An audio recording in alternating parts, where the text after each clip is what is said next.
Sa video na ito ay pag-uusapan natin ang ilang mga kasinungalingan ni Noah the Time Traveler sa Pilipinas sa taong 2030 at ano nga ba ang kanyang motibo kung bakit niloko niya ang maraming Pilipino. Well, gusto mong malaman ang buong istorya? Tara, pag-usapan natin yan.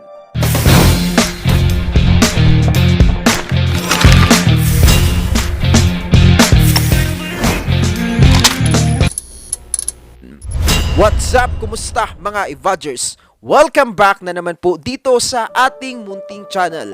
Sa nakaraang video ay binanggit ko po ang mga prediksyon o yung mga sinabi ni Noah patungkol sa Pilipinas sa taong 2030. At nabanggit ko rin po na sa susunod na video ay i-debunk natin ang ilan sa kanyang mga sinabi. At ang dami ko pong nakitang mga kamalian rito. At nakita ko rin po somehow ang totoong motibo ni Noah kung bakit binanggit niya ang mga bagay na yon. Nabanggit ko po nung nakaraan na may tsansa na totoong time traveler si Noah. Pero along the way, nakikita ko na po na talagang nagsisinungaling lang ang taong ito. Bukod sa inamin niya mismo na nagsisinungaling siya, meron pa talagang pruweba at ito ay makikita mismo sa kanyang mga motibo at sa kanyang mga sinabi. Unahin po muna natin kung bakit niya pinili ang Pilipinas at India na bigyan ng prediksyon patungkol sa future. Simple lang po ang kasagutan. Ayon sa pag-aaral, mula noong 2015 hanggang 2020, ang Pilipinas ay binansagang social media capital of the world. At pangatlo po ang India rito. Kung ikaw ay isang tao na gustong sumikat agad online, ang pipiliin mo agad na audience ay walang iba kundi yung mga taong madalas na nasa social media. At sino yung mga taong yun? Walang iba kundi ang mga Pilipino. Dahil tayo nga po ang social media capital of the world. Kaya kung napansin nyo po, ang daming mga foreigners sa YouTube na nagre-react sa mga Filipino artists, Filipino musicians, Filipino singers at marami pang iba. Dahil alam nila, papatok ito. At hindi lang yan. Maraming mga foreigners na pumupunta dito sa Pilipinas para maging vlogger. Ang dahilan? Dahil tayo ang social media capital of the world. So simple lang ang ginawa ni Noah.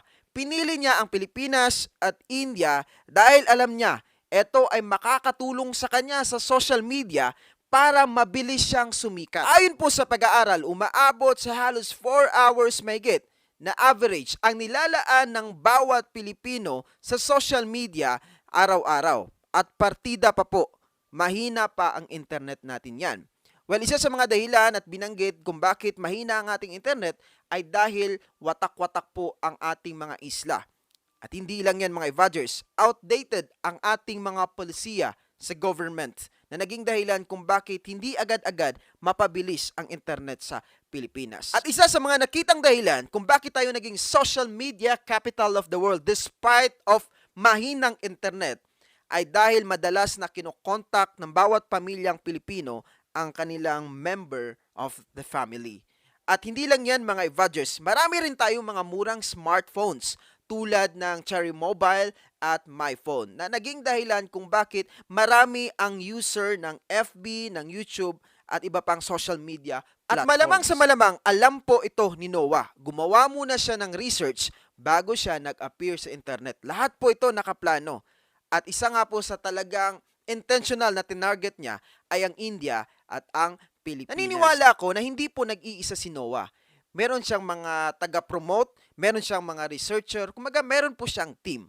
Dahil isang malaking gimmick po ang time travel stories, katulad ng gimmick ng mga manghuhula. Well, para po sa mga hindi totoong time traveler. Balikan natin yung storya ni John Titor or John Titor, the time traveler, nung taong 2000 to 2001. Pagkatapos pong binanggit ni John Titor yung kanyang mga predictions, ay bigla po siyang nawala. Pero merong foundation na nag-exist. Kung saan ang foundation na ito ay ang daming nakala po na mga donasyon. Kung iisipin po nating mabuti, ang mga fake time traveler, sila po yung mga modern version ng mga manghuhulang peke. Dahil mga Evadgers, ang fortune telling ay isang malaking kasalanan sa Biblia. Ngayon, etong mga time traveler na peke ay walang pinagkaiba sa sistema ng mga manghuhula. Isipin po nating mabuti mga Evadgers. Bakit nga ba pumupunta ang isang tao sa isang manghuhula at willing itong magbayad? Dahil gusto niyang malaman ang future niya. Well, bakit nga ba pumupunta ang isang tao sa isang time traveler at willing rin itong magbayad? Dahil gusto rin niyang malaman ang future niya. Dahil naniniwala siya na alam ng time traveler ang hinaharap. Same system lang po mga Evadgers. Mas inimprove lang ng konti doon sa concept ng time travel. Hindi ko sinasabi na imposible ang time travel. Time travel is possible. Pero marami pong mga peke na time traveler. At naniniwala ako na walang ibang intensyon ang mga fake time traveler na ito tulad ni Noah, kundi pera lamang mga Evadgers.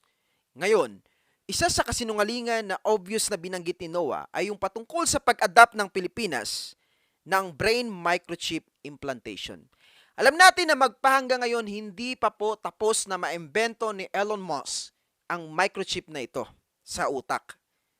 Pero kung sakaling maimbento man ito, hindi po kayang bilhin ito ng Pilipinas dahil siguradong sobrang mahal po nito mga Evadgers. Bago mag 2030, matatapos nang maimbento ni Elon Musk ang kanyang microchip implantation sa utak. Pero sigurado na hindi ma-afford ng Pilipinas na bilhin ang microchip implantation na ito para sa lahat ng Pilipino. Tulad ng sinabi ni Noah na mangyayari raw sa taong 2030. Dahil napakalaking budget po ang ilalaan para rito. At isa pa, masyadong relihiyoso at makadiyos ang mga Pilipino para i-adapt ang ganitong klase ng teknolohiya. Dahil maraming mga Pilipino na naniniwala na ito ay 666 way para kontrolin ang sangkatauhan. Isa sa pinaka-obvious na dahilan na talagang peking-peke si Noah the Time Traveler ay hindi niya nabanggit noong 2019 ang mangyayaring pandemic sa taong 2020. Kung tunay siya, alam na niya agad na merong pandemic sa 2020 because this is so remarkable. At yung nabanggit niyang magiging utopia o magiging mayaman o magiging perfect ang Pilipinas ay realistically impossible. Dahil ang katotohanan yan, ang dami pa pong dapat isolve sa Pilipinas. Ito ay bunga ng mga patong-patong na problema na nangyari sa ating nakaraan, na naging dahilan kung bakit nahirapan po tayong makaangat agad. Well, thankfully, nakikita natin na grabe yung effort ng ating presidente para umangat ang Pilipinas. Inuulit ko po, yung sinasabi ni Noah na magiging perfect at mayamang bansa ang Pilipinas is realistically impossible. Pero sa pinapakitang magandang halimbawa ngayon ni President Duterte kung paano i-govern ang Pilipinas, siguradong meron ng growth pagdating ng 2030. Hindi na ordinaryong bansa ang Pilipinas sa panahon na yun, sa awan ng Well, kung Diyos. ikaw naman ang tatanungin ni Evadgers, ano masasabi mo patungkol dito? Please comment down below. Para sa marami pang konspirasiya, kakaibang kwento at mga political issue, patuloy lang na tumutok dito. Ako po si Evad PUP. Mabuhay ang bansang Pilipinas. Peace out! Boom!